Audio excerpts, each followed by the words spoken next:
Hey guys, Political Junkie 2414 here, and welcome to my second video analyzing the results of the 2022 midterm elections. It is official now.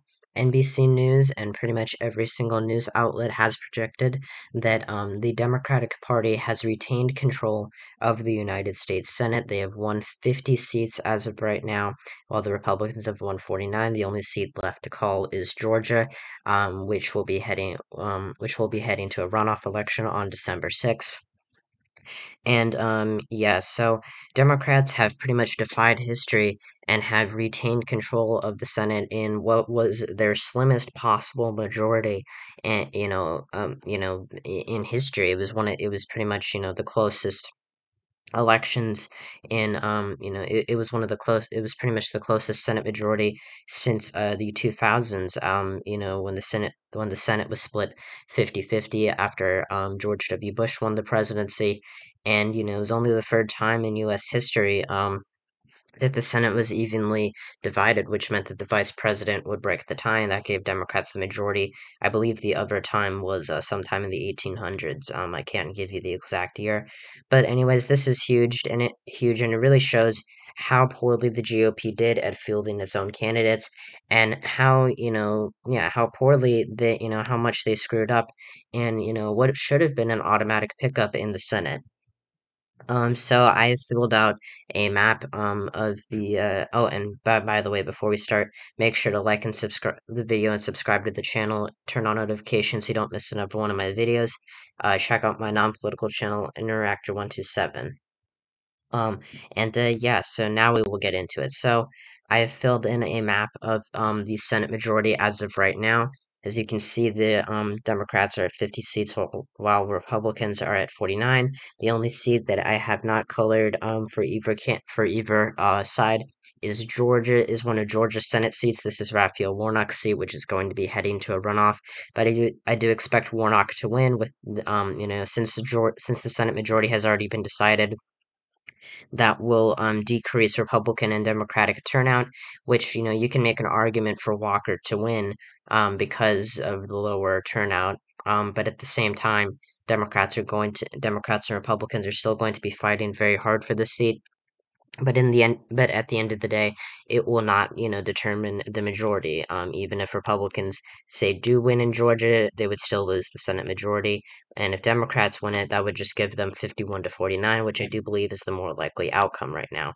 Because I do believe that, there are a lot of Republican suburban voters, and, you know, there are some suburban voters, not many, but some suburban Republicans that do not really like Herschel Walker, but are voting for him because they want, but voted for him because they really want Republicans to win the Senate majority.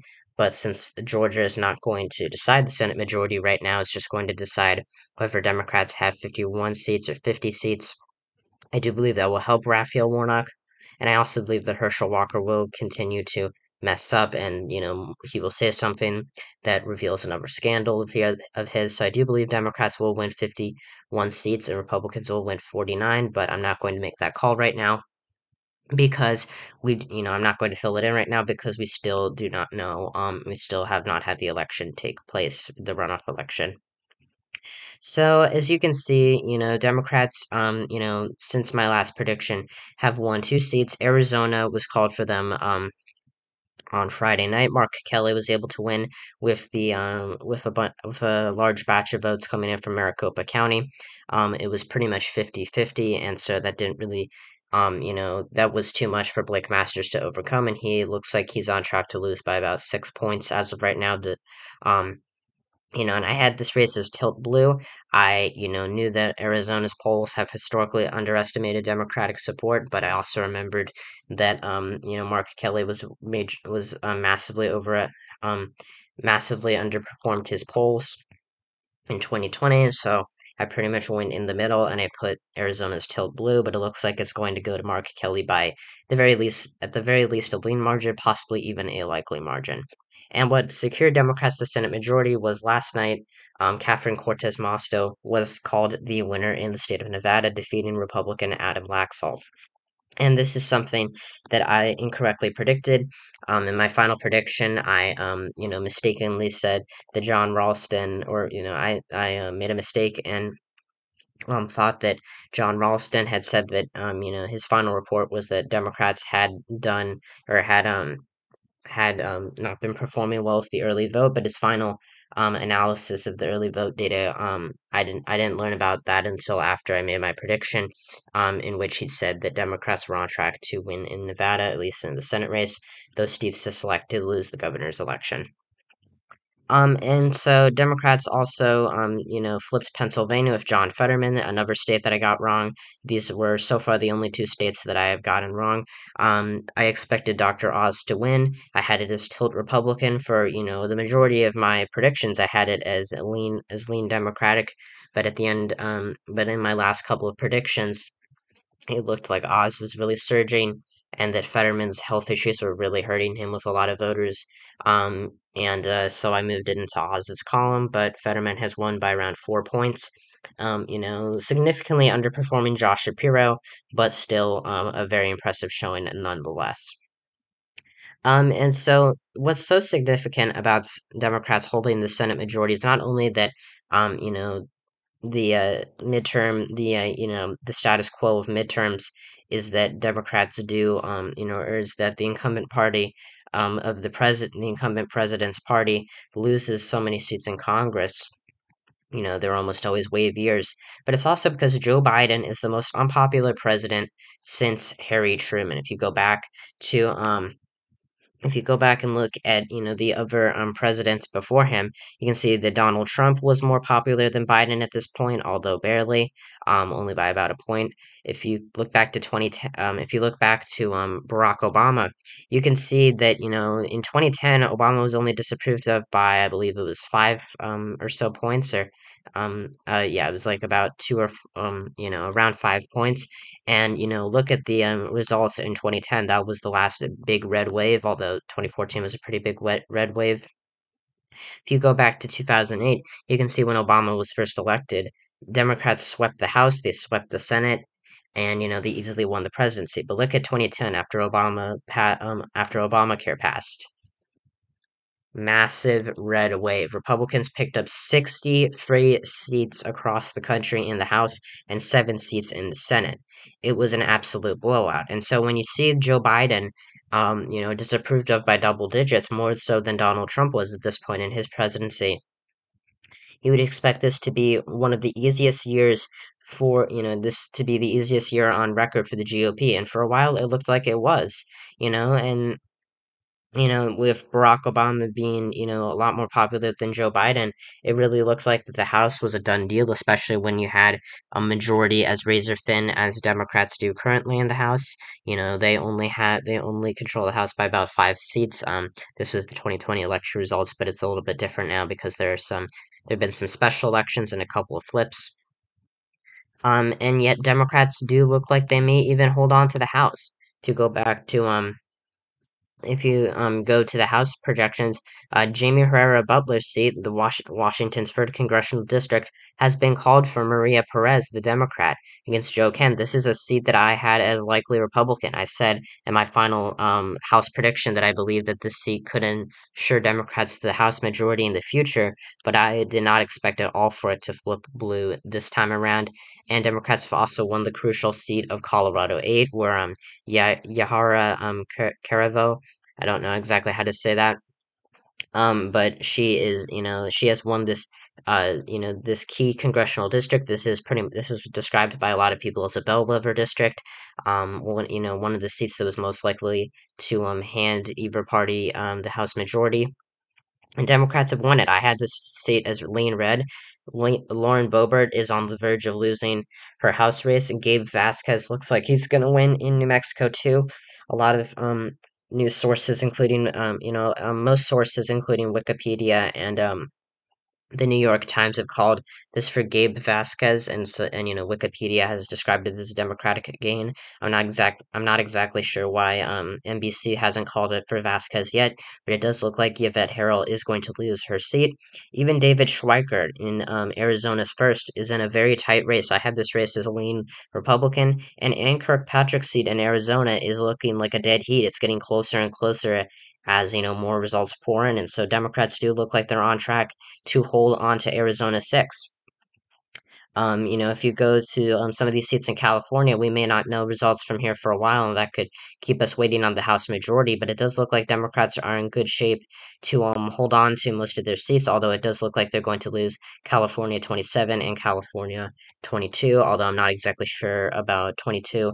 I still think that I don't know how the 22nd is going to go. I still think Rudy Salas is a narrow favorite, but I could be very wrong, because Valadez is very much an outperformer, but it does look like Mike Garcia is going to win his reelection against Chrissy Smith. And that's probably going to give Republicans the House majority. Those two seats are also very crucial to, the House majority. Um, but still, even if Republicans do win, the House, it is going to be an unmanageable majority for Kevin McCarthy. NBC's projection right now, this is not the official results, but this is their estimate, is the Republicans pick up around net a gain of 14 seats and win 219 seats, while Democrats flip 8 seats. They lose the House majority but only by only 3 seats, and this would pretty much be an unmanageable majority for Kevin McCarthy as Speaker of the House. If he even is Speaker of the House, he would need to get pretty much all Republicans onto his side, on every single piece of legislation. And, with many wings of the party, some being more extreme and more moderate, that is going to be very difficult for him. So I do believe that if Democrats do lose the House this year, they will win it back in 2024. We are in, a historic midterm. Democrats were supposed, they should have honestly lost around 60 seats in the House. This should have been, the easiest, majority for the GOP on record. And while they do still look like they are, possibly going to win the House, it's pretty much a toss-up in my mind right now. The numbers reflect that. We'll have to wait and see. But it's astonishing the Democrats have been able to do this well in what should have been one of the worst years on record for them. I showed you Biden's approval rating. I showed you the results from 2010 when Obama was much more popular. The last time that really, the incumbent party in the White House did very well, in the House and Senate was back in 2002 and under George W. Bush's first term, and that was because of 9/11. Because 9/11 was something that made the country rally around the president. And it Republicans were very much focused on anti-terrorism tactics and legislation. And so that ended up securing them the Senate and the House.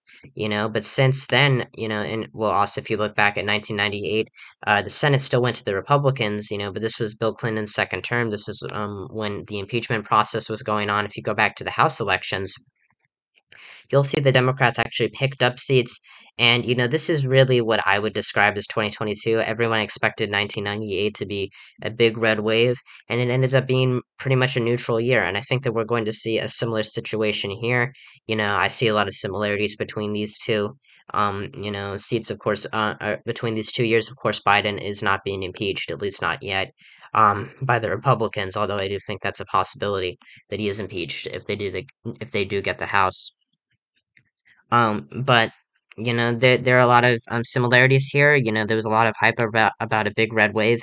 I personally, was in the final weeks of the campaign, I kind of got back into the mindset of a red wave after I was kind of away from it for a couple of months. But I wasn't really super big on the red wave either. I had Republicans at 226 House seats and and at 51 Senate seats. I didn't think it would be a massive red wave, and I knew that there was a chance, that a polling error like this could happen.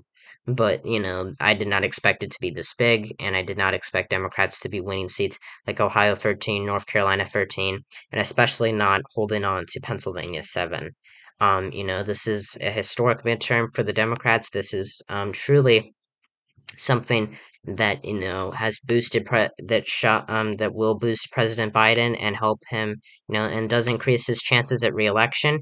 It really weakens the Republican Party, and it makes it so that they're kind of, turning on Donald Trump right now. It does look like Ron DeSantis could very well end up beating Trump in a primary in 2024 if go back if you go to, if you go to the governor's election, Ron DeSantis defeated Charlie Crist, who I would argue was a pretty okay candidate by almost 20 points. If you go back to his first election back in 2018, this was not something that he was not meant to win his race against Andrew Gillum. He won it very narrowly, and now he has gone 4 years later winning Florida by a safe margin. He, also made Marco Rubio win by a safe margin. So Florida is officially now a red state. I would, not characterize it as a swing state anymore. And Democrats, I wouldn't say that, it's absolutely, going to, vote for Republicans by over 15% in every single election onward, for the foreseeable future. But it is clearly not a swing state anymore, and that is pretty clear with the trends that have been happening. And when you look at Trump's candidates, you see in Wisconsin, Tim Michaels. I had this race as lean Republican. Tony Evers looked like he was really screwed. Michaels was the Trump endorsed candidate. He lost. If you go to Pennsylvania, this one was not quite as shocking, but I did not expect Josh Shapiro to defeat Doug Mastriano by over 14 percentage points. If you go up to Maine, Paul LePage, who was also endorsed by Donald Trump, one of the better candidates, I would say, that the GOP put up this cycle, lost by almost a solid margin in a state that Biden only won by 9 points. The only race the Republicans have flipped so far in the governor's races is the state of Nevada, and that was mainly because Joe Lombardo is a very strong candidate. He is the sheriff of Clark County, and he was able to appeal to voters that have not yet been that have not that are more democratic leaning. And many, I think that there was quite a bit of ticket splitting in Nevada. As you can see, Lombardo has won the governor's race while Cortez Masto defeated Laxalt in the Senate race. So there were clearly split ticket voters in the suburbs that like Lombardo, like in Clark County where Las Vegas is, and the suburbs of Vegas are. There were a lot of voters that liked Lombardo, but didn't vote for Laxalt, who was another Trump endorsed candidate and was also one of the better candidates, I think, the GOP put up this cycle. Laxalt clearly had his issues with electability, if you look back at his attorney general's race in 2014, but he was still, in comparison to a lot of the other a lot of the other Senate candidates, he was, pretty all right. You even look down at Arizona, Kari Lake, one of the most infamous, infamously known, Trump endorsed candidates this cycle. She looked like she was a shoo-in a couple of weeks ago against Katie Hobbs, whose campaign really fell apart. Well, what's happening right now? Hobbs is still leading with nearly 90% of the vote in. I now believe that Arizona, a state that this a race that I've had as lean Republican, is it looks like it's on track to flip to Katie Hobbs. Some not a very good candidate. Someone who refused to debate Kari Lake. She is, the Secretary of State, and she's a statewide elected official, but she did not run a very good campaign, and Lake is someone who's really been able to appeal to voters. And this race looks really tight, and right now, if I was to put my money on a certain candidate, looking at these numbers, I would say Katie Hobbs does flip Arizona as of right now. In Alaska, Mike Dunleavy, obviously this race still hasn't been called, but Dunleavy looks like he's going to win outright. There's a lot of, there are a lot of, the anti-Dunleavy vote is being split between the Democrat and Bill Walker, so that's not really um, a big deal. And if you look at Georgia too, this is another example. Brian Kemp, someone who Trump made governor of Georgia back in 2018 with his endorsement, who pretty much betrayed Trump, not betrayed Trump. And I'm not like some Trump loyalist, but I mean, I don't really like Trump personally, but in Trump's eyes, he was, Brian Kemp was a traitor to him.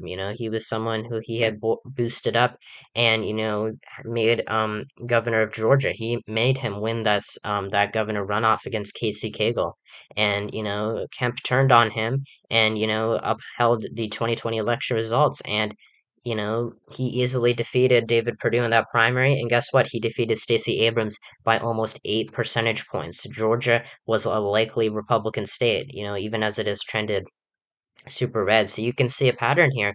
There's a lot of the anti-Trump Republicans, the more moderate Republicans, did much better than the pro-Trump candidates. And there's a pattern here.